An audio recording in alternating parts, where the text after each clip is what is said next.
السلام علیکم ورحمۃ اللہ وبرکاتہ نحمده ونصلی علی رسولہ الکریم رب اشرح لی صدری ویسر لی امری واحلل عقدۃ من لسانی یفقہوا قولی سبحانک لا علم لنا الا ما علمتنا انک انت العلیم الحکیم۔ تمام قسم کی تعریف اللہ رب العالمین کے لیے لائق اور زیبا ہے، اور اس کے بعد ہمارے آخری نبی محمد مصطفیٰ صلی اللہ علیہ وسلم پر درود ہو۔ اللہم صلی وسلم وبارک علی نبینا محمد۔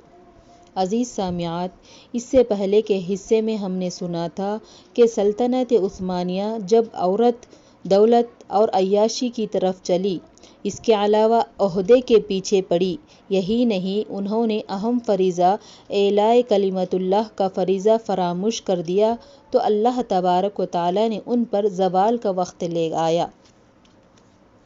ہمارا موضوع بحث فتوحات اسلامی ہے۔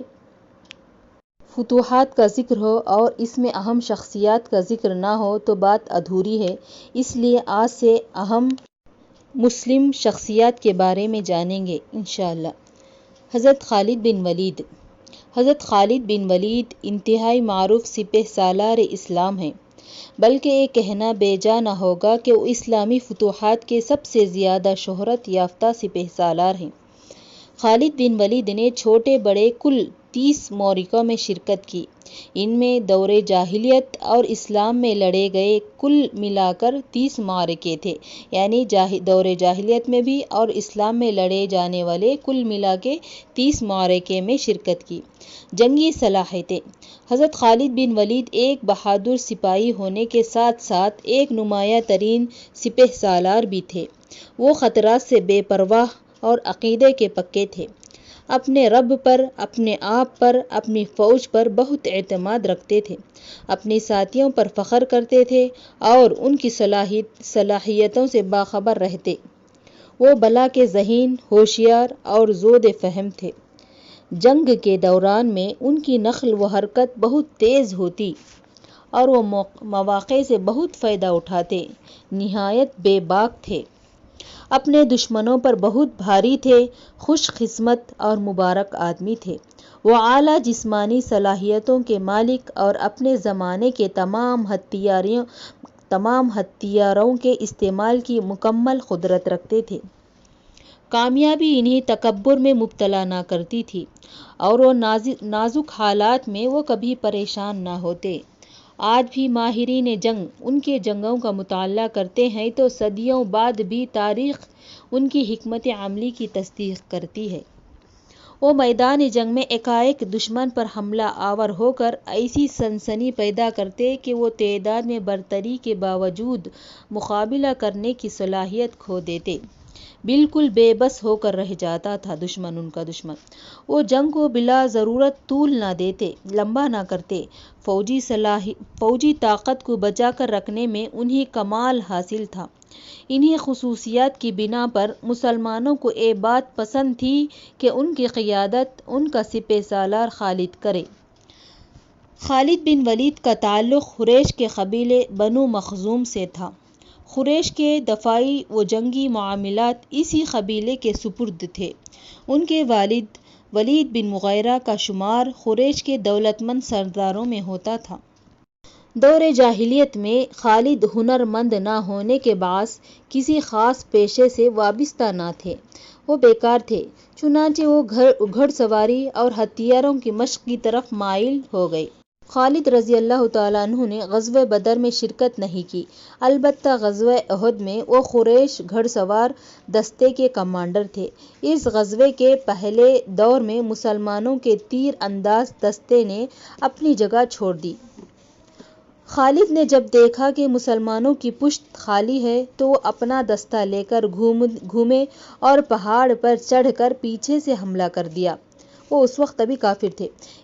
میدان جنگ کا پانسا پلٹا اور قریش کی شکست ایک طرح کی فتح میں بدل گیا۔ غزوہ احد پہلا معرکہ تھا جس میں خالد نے شرکت کی اور عمر بھر کے لیے یہ سبق حاصل کر لیا کہ جنگ میں فتح و شکست کا تمام تر انحصار آخری نتائج پر ہے، نہ کہ درمیانی مراحل پر۔ انہوں نے سیکھا کہ اگر جنگ میں کوئی مصیبت آن پڑی تو اسے ان مراحل ہی کا ایک حصہ سمجھتے ہوئے اپنی شجاعت کو قائم رکھا جائے۔ نفسیاتی طور پر انسان کے اعصاب پر سکون رہے اور ذہن میں کسی قسم کا جذباتی ہیجان پیدا نہ ہونے دیا جائے، یعنی جب کبھی ہارے تو اعصاب پر کنٹرول کیا جائے۔ جب جنگ کا میدان گرم ہو جاتا ہے تو اس وقت خالد رضی اللہ تعالیٰ عنہ ہمیشہ غفلت کے اسی لمحے کی ٹوہ میں رہتے اور موقع ملتے ہی دشمن پر کسی تردد کے بغیر کاری ضرب لگاتے اور اس لمحے کا پورا فائدہ اٹھاتے تھے۔ حضرت خالد بن ولید کی سیرت کے دو اہم امور پر توجہ دیں گے۔ ان جنگوں کا مختصر تعارف جن میں خالد نے داد شجاعت دی، وہ خصوصیات جن کی بدولت خالد نے ان جنگوں میں ممتاز رہے، وہ کیا خصوصیات ہیں وہ جانیں گے۔ احد کے معرکے میں خالد نے اپنے آپ کو پا لیا، کیونکہ اس سے پہلے انہیں کوئی ہنر سیٹ نہیں ہو رہا تھا۔ چنانچہ مسلمانوں نے جہاں معرکہ احد میں خالد کی وجہ سے نقصان اٹھایا، وہاں اس معرکے سے خالد نے وہ تجربات بھی حاصل کیے جن کی بنیاد پر انہوں نے ارتداد کی جنگوں اور دیگر فتوحات میں مسلمانوں کو کئی گنا فائدہ پہنچایا۔ جنگ احد میں جتنا انہوں نے نقصان مسلمانوں کو پہنچایا تھا اور باقی کے جنگوں میں مسلمانوں کو انہوں نے اتنا فائدہ پہنچایا۔ مشرکین کے دوش بدوش خالد بن ولید 5 ہجری میں مشرکین کے ہمراہ غزوہ احزاب میں شریک ہوئے۔ کس کے ساتھ؟ مشرکوں کے ساتھ۔ جب حملہ آور قبائل سخت سردی میں خندق کے پار کچھ عرصے بے بس ٹھہرے رہے تو پسپائی اختیار کرنے پر مجبور ہو گئے۔ اس غزوے میں خالد کو مستقبل کے جنگی رفقا میسر آئے۔ کس میں؟ جنگ خندق میں۔ عمرو بن عاص، زرار بن خطاب، اکرمہ بن ابی جہل ان کے ساتھی بن گئے۔ پھر 6 ہجری میں خالد قریش کے گھڑ سوار دستے کے کمانڈر رہے اور حدیبیہ کے دن نبی کریم صلی اللہ علیہ وسلم اور مسلمانوں کو مکے میں داخل ہونے سے روک رہے تھے۔ حضرت خالد رضی اللہ تعالیٰ عنہ کا اسلام قبول کرتے ہوئے اس سے اگلے سال یعنی 7 ہجری میں جب عمرہ قضا ادا کیا گیا تو حضرت خالد بن ولید غائب تھے اور ان کے بھائی ولید بن ولید نے جو مسلمان ہوئے تھے ان کے لیے مکے میں ایک خط چھوڑا جس میں انہوں نے اسلام کی دعوت دی، اپنے بھائی کو اسلام کی دعوت دی۔ انہوں نے خط پڑھا، یعنی جب حضرت خالد نے خط پڑھا تو اسلام کے لیے سینہ کشادہ ہو گیا۔ انہوں نے مکے کو خیر باد کہا اور مدینے کی طرف ہجرت کر گئے۔ جنگ موتا میں شرکت۔ خالد 8 ہجری میں اسلام لائے رضی اللہ تعالیٰ عنہ۔ اسی سال موتا کا معرکہ لڑا گیا۔ جو اس سال انہوں اسلام قبول کیے اسی سال موتا کا معرکہ لڑا گیا۔ خالد بھی اس میں شریک ہوئے۔ یہ معرکہ گویا ان کے لیے ایک طرح کا امتحان تھا۔